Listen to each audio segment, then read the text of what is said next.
friends, my name is Genevieve, and today I'm going to read to you and to my friend Clover here the story of Ferdinand by Munro Leaf, drawings by Robert Lawson.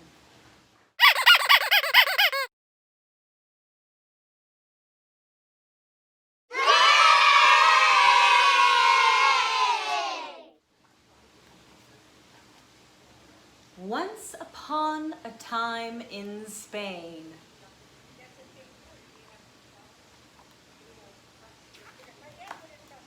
there was a little bull, and his name was Ferdinand.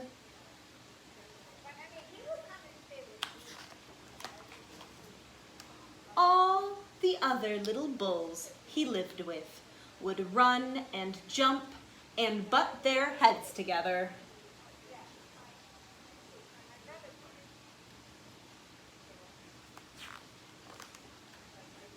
But not Ferdinand.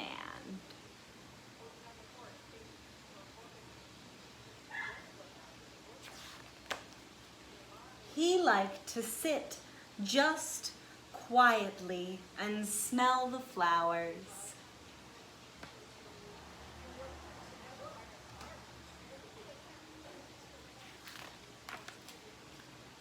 He had a favorite spot out in the pasture under a cork tree.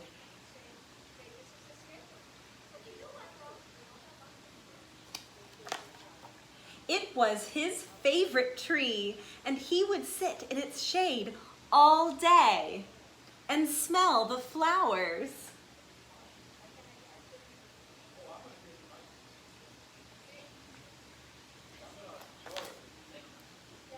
Sometimes his mother, who was a cow, would worry about him.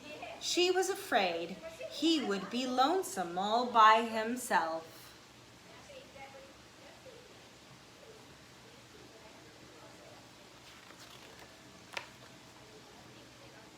Why don't you run and play with the other little bulls and skip and butt your head, she would say. But Ferdinand would shake his head. I like it better here, where I can just sit quietly and smell the flowers.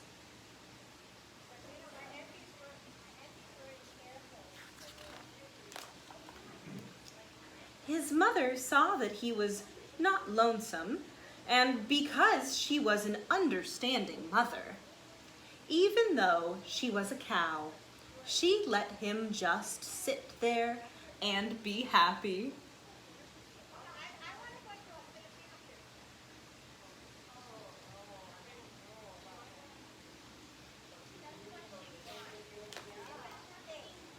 As the years went by, Ferdinand grew and grew until he was very big and strong.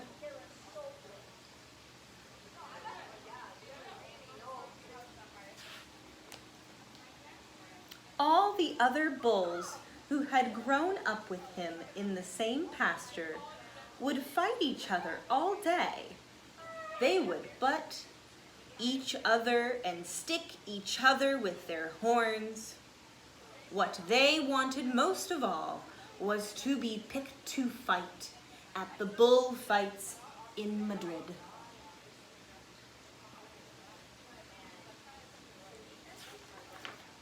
But not Ferdinand. He still liked to sit just quietly under the cork tree and smell the flowers.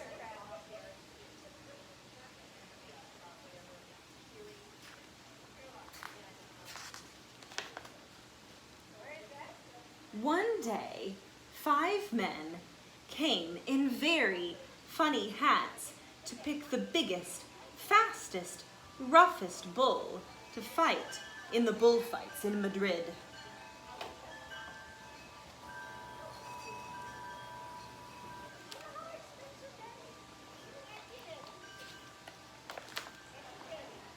All the other bulls ran around snorting and butting, leaping and jumping.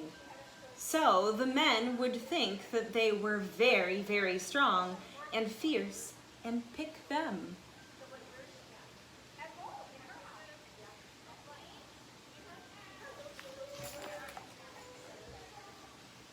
Ferdinand knew that they wouldn't pick him, and he didn't care. So he went out to his favorite cork tree to sit down.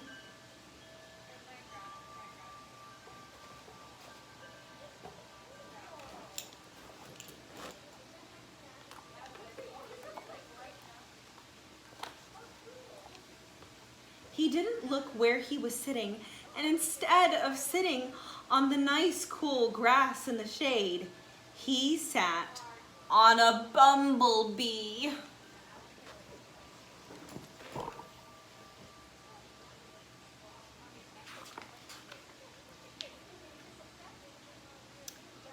Well, if you were a bumblebee and a bull sat on you, what would you do? You would sting him, and that is just what this bee did to Ferdinand.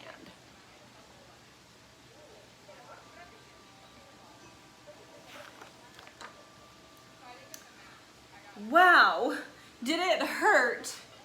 Ferdinand jumped up with a snort. He ran around, puffing and snorting, butting and pawing the ground as if he were crazy.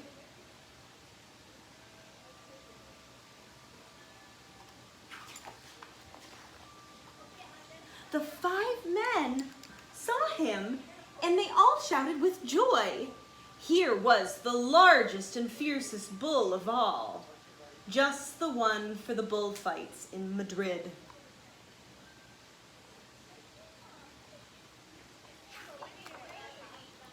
They took him away for the bullfight day in a cart.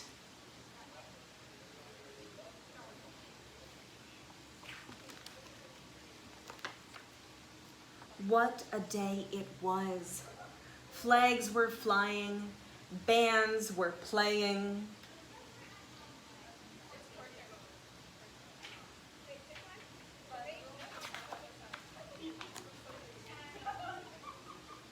And all the lovely ladies had flowers in their hair.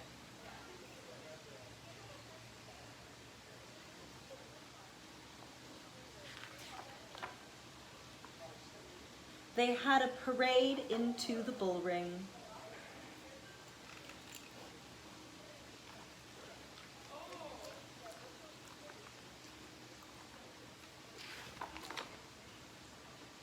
First came the banderillos with long, sharp pins with ribbons on them to stick in the bull and make him mad.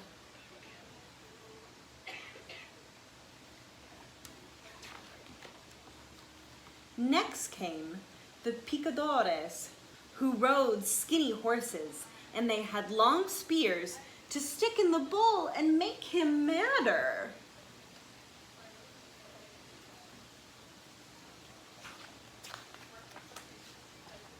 Then came the matador, the proudest of them all.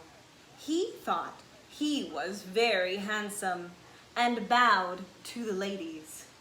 He had a red cape and a sword and was supposed to stick the bull last of all.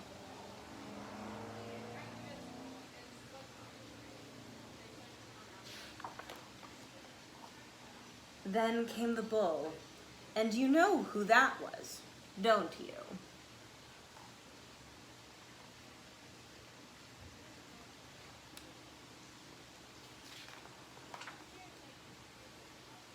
They called him Ferdinand, the fierce, and all the banderillos were afraid of him, and the picadores were afraid of him, and the matador was scared stiff.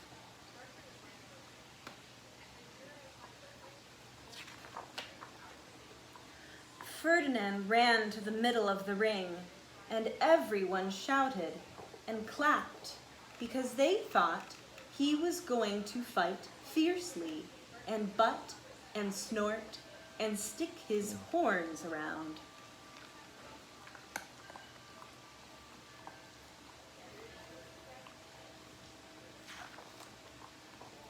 He wouldn't fight and be fierce no matter what they did. He just sat and smelled. and the banderillos were mad, and the picadores were madder, and the matador was so mad he cried because he couldn't show off with his cape and sword.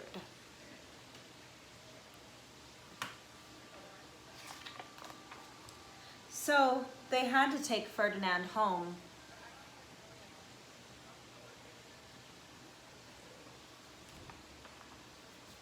And for all I know, he is still sitting there under his favorite cork tree, smelling the flowers, just quietly. He is very happy.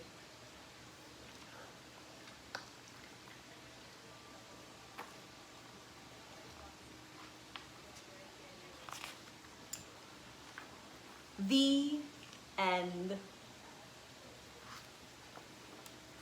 I hope you enjoyed that story as much as we did. I want to give a special thanks to my grandmother, Jacqueline, who first introduced that book to me when I was a kid. It was such a shame in the book how they all assumed that Ferdinand would be fierce and aggressive just because he was a bull. But we know that Ferdinand just wants to sit and smell the roses. But I'm so glad in the end when Ferdinand gets to sit and smell the roses by his favorite cork tree for the rest of his life. All right, have a wonderful day. Goodbye. Yeah. Yeah. Good job. Good job.